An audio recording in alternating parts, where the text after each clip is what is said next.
il y a deux secteurs importants. D'abord l'espace maghrébin et puis le pôle du Caire. Et donc c'est maintenant ce sur quoi je voudrais revenir en insistant sur ce que la guerre a été au Maroc et en Tunisie. La guerre déborde littéralement des frontières de l'Algérie. Elle déborde en partie seulement parce que du côté français, la conscience du soutien et de ce que représentent les soutiens marocains et tunisiens à l'armée de libération nationale conduisent à l'édification de barrages électrifiés le long des deux frontières. Donc l'édification des barrages prend à peu près 2 ans, c'est 1956-1958. Il se compose de barbelés enroulés électrifiés et de mines.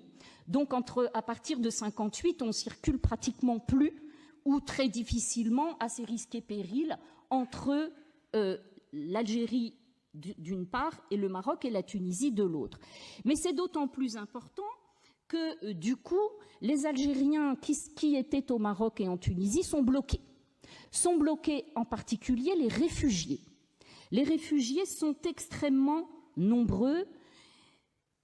Ils sont évalués à 80 000 personnes au Maroc, 220 000 en Tunisie, 43% d'enfants, dont des orphelins. Mais il faut bien imaginer ce que représente pour les sociétés marocaines et tunisiennes le soutien concret avec ces réfugiés, mais aussi des tensions. On signale par exemple des tensions lors des distributions d'aide humanitaire autour des camps de réfugiés au Maroc. La guerre dans l'espace maghrébin, ensuite, c'est aussi une présence militaire et des engagements.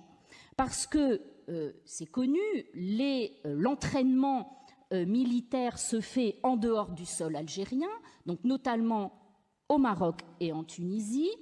Et puis, le FLN recrute parmi les réfugiés.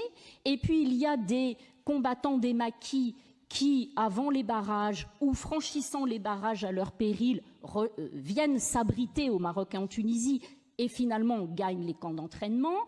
Donc on évalue, je vous ai mis là les chiffres quand même, ça représente 10 000 hommes au Maroc en 1962, 22 000 en Tunisie en 1962, et à partir du moment où il y a les barrages, ces hommes participent à du harcèlement au barrage, du harcèlement des troupes françaises sur les barrages, mais ce sont surtout dans ces camps de Tunisie et du Maroc que prend forme la future armée nationale populaire de l'État indépendant, puisque ce sont bien sûr eux qui peuvent bénéficier de l'entraînement le plus poussé, recevoir l'équipement qui est acheminé par les pays soutenant la révolution algérienne, et bien l'équipement le plus moderne, alors que les maquis de l'intérieur sont dans un état de dénuement total. Et donc en 1962, eh bien, les hommes en armes stationnés au Maroc et en Tunisie pénètrent à l'intérieur de l'Algérie et ils prennent part à la guerre civile algérienne qui a lieu à l'été 62 dans la perspective de la prise de pouvoir. Et encore une fois, on le voit là, c'est l'extérieur qui prend le pas sur l'intérieur, d'où de nombreuses querelles et tensions sur la question de la légitimité au sein du pouvoir algérien après 1962.